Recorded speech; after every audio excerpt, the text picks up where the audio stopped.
guys, it's Eel of the World. Today I am going to be making a general guidelines video for wigs. So this video will include all my top tips and the do's of don'ts of wearing cosplay wigs. So here we go. So the first thing I'm going to be covering is storage. How do you store your wig? Where do you store your wig? And just the general things you really need to know. The majority of wigs that you order off the internet tend to come wrapped in like a net like this one, and it's super stretchy. Lots of people do tend to keep these because it just keeps the wig all kind of together when it's being stored away. It's not actually that necessary to keep these, but it just does make life a lot easier. Although if you do forget and throw it away, you don't have to worry because you can still store it. Also, most wigs tend to come in like a big sealy bag like this one. I keep all of these and all of my wigs are stored in these apart from one which I don't actually have the bag for anymore. I'm just going to now tell you how to store the wigs inside of here and then where to put these once you're done. If you have a wig that's short and kind of like a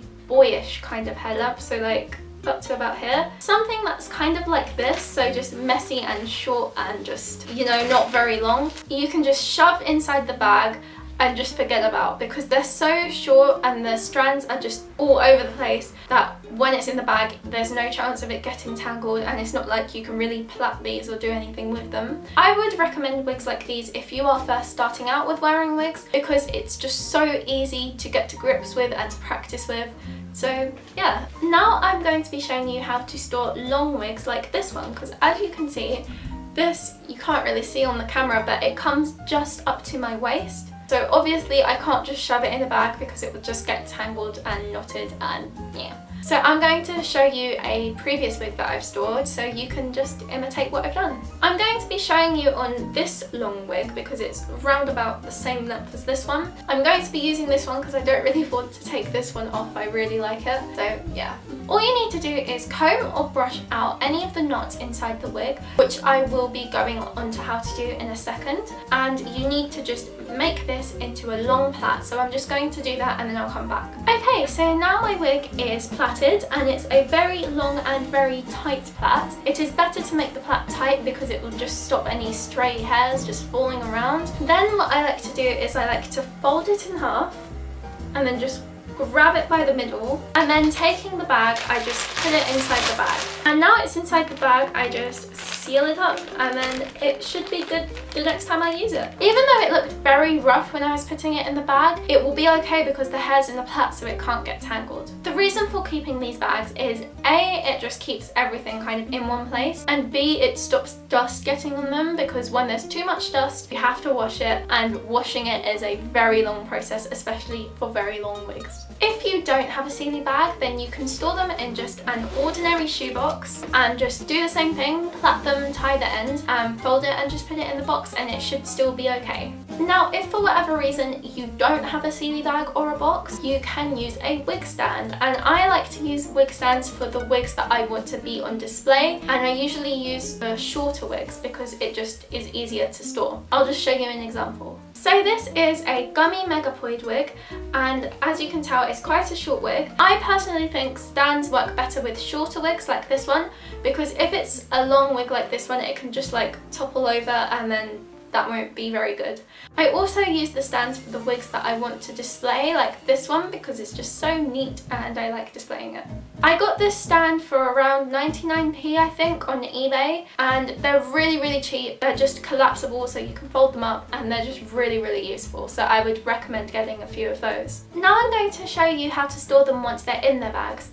If you don't have as many wigs as this, don't worry, you can still do the same thing. So this is a box that I normally keep them in, and it's just like a material box and it was from IKEA I think. What I tend to do is put all the big and bulky things in first, so like this shoe box. I just kind of tuck that to the side and then I just tend to put all the other wigs around it.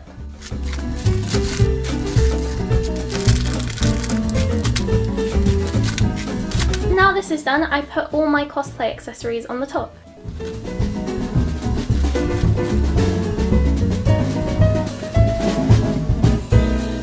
And this is just how I store my wigs and accessories. So now I'm going to show you how to restore and brush a wig. So as you can see, this wig is curly. You can do the same thing with a straight wig, you just have to do a little bit differently. As you can see, this wig is kind of like in sections. What I like to do is just separate one section so it's like this. Now what you need to do is take a wide metal toothed comb and start combing through. Now always start at the ends because this way you'll get the knots out at the end and it won't have like a big build up.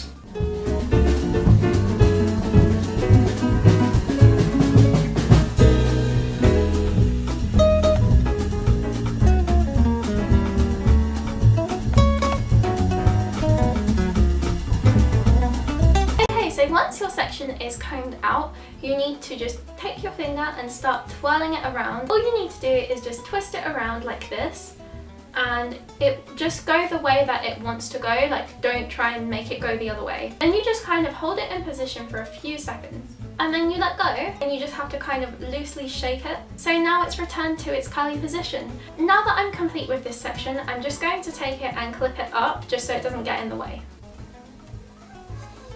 So now it's on your head and you look a bit strange, just continue the steps I showed you with the rest of the wig. I'm going to do that off camera and then I'm going to come back so you can see how it looks. Okay, so now it's all combed out and you can tell that visually it looks a lot better than it was before, but I can tell that there is still a little bit of fuzz down at the bottom. I just want to get its shine back. I also want everything to kind of stay in place a bit better. Now it's up to you what you want to use for this, and some people like to use gel, some people like to use hair wax. I personally don't know because it makes the hair go really hard, and I think for nice flowing curls it's better to use something a little bit more gentle. So the thing I'm going to be using is hair serum. This is one by Aussie and it doesn't really matter what brand you get. I just use this one because I use it on my normal hair so I know it's good. For my normal hair I use one squirt. As you can see, this wig is a lot longer and a lot thicker than my normal hair, so I'm going to be using 2 squirts. I like to take one squirt into my hand and then I rub my hands together and just so like it covers all areas, and then you just run it through. Just make sure that all the areas are just covered and that you haven't missed any out. I always pay most attention to the ends because that's where I find to be the most problematic areas.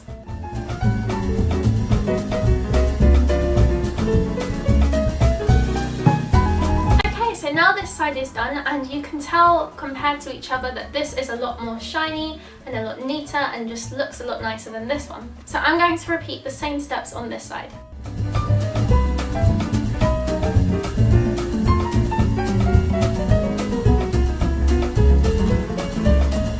So now both sides are done and it looks really nice and it's in very good condition. There is still some left over on my hands, so I'm just going to rub that at the top of the wig and onto the fringe and at the back. This is just so the shine is evenly distributed throughout it. And this is the end result.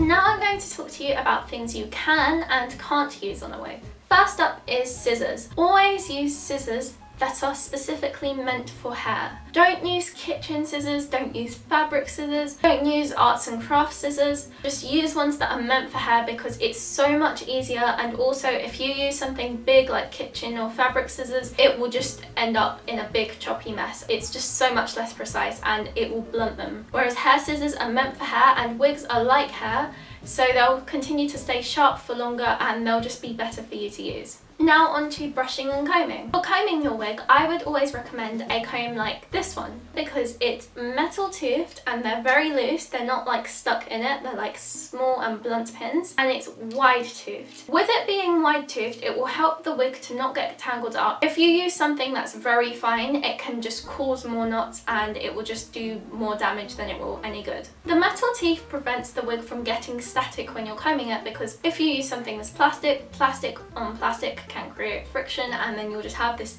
big static mess and it's not very fun. If you can't get hold of a metal toothed comb, use a plastic one that's like this. It will be a lot harder and it probably will go static. These are just wide toothed and very far spread out, and I think this is called an afro comb, and you can get these like anywhere for like £1, so it's not that expensive. As for brushing your wigs, I personally would never brush a wig, and that's only because it frizzes them like anything, and once it's frizzed it's almost always impossible to remove the frizz. So I personally would just say stay clear of brushes altogether because you don't want to damage your wig. As for shampooing and conditioning your wig, always use something that's very gentle. I personally use baby shampoo on my wigs because it's very gentle and it's not too harsh, and at the end of the day your wigs are made of plastic, so they can't withstand stuff like your normal hair can. Anything like Johnson's baby shampoo or any other brand of baby shampoo is really good for them. When it comes to conditioning the wig, don't use too much, just use a small amount. Again, baby conditioner is quite good to use. If you don't have any, a small amount of normal hair conditioner should be fine, and you just have to rub that throughout the whole wig while you're washing it. When it comes to styling product, I would say don't use anything that has colour in it because the colour will get transferred onto your wig. You can still use hairspray, gel, wax, serum like I mentioned earlier, and any hair product really. I would say go for products that are either aimed for babies or young children because they are just more gentle and there's less chemicals, and you don't want to put loads of chemicals in the wig. That's all I have for do's and don'ts. Now I'm going to be talking about cutting wigs. I've already made a tutorial on how to cut wig fringes or bangs, and you should go and watch that if you want to know how. As for the ends of the wig, I would never really cut them because I don't see a need. The only time I would cut them is if there's a very problematic knot and you just need to cut it out. There's no way around it because it will just create more frizz and it will just be really visible in your wig. So only cut out knots if you really need to. A lot of knots can just come out through combing the wigs, but some just won't, and you just really need to cut them out. Follow what I said in the fringe cutting tutorial for the other areas of the hair because it's basically the same thing just for a larger area of hair. And now I'm going to be talking about something that I can't stress enough: buying the wigs. For the majority of people, I'm sure that we normally buy wigs online. I know I do. I'm going to tell you what you need to watch out for when buying wigs. When you buy a wig online, make sure that it's from a well-known or well-represented company. I would always look at reviews before I purchase, just so I know what other people think. When it comes to wigs, what you pay is really what you get. So if you pay £1 for a wig in a pound shop, you will get a wig that's probably worth £1. That being said though, you can find really good bargains on some websites. Places like eBay and Amazon, you can find really good wigs for really cheap, but beware of stock images. When you go and search for wigs, you'll probably notice the same picture come up over and over again, and that's normally what you want to avoid. If you can, try and see what the inside of the wig looks like. For this wig, it's a very thick net, and that is perfect because it keeps everything in. It's just a really good material to use. Another material that's really good to buy with a wig is lace, and for example on the inside of this wig, it is lined with lace at the top, and that just makes it go on your head a lot easier. Net is really good, like the one inside this wig, but there is a type of net you need to kind of watch out for. Now this is very thin and very flimsy, and it's just really weak material. It is okay if you just want to wear it like now and again, like I do with this one anyway, so it doesn't really bother me, but it's very, as you can see, like it just moves really easily, whereas the one inside this wig is quite thick and stable, so it kind of keeps its shape, if you know what I mean. So with something like this, when I have it on my head, it tends to kind of move around a lot and it's just not that great. This one has quite a sturdy shape. I'll show you the inside of it now.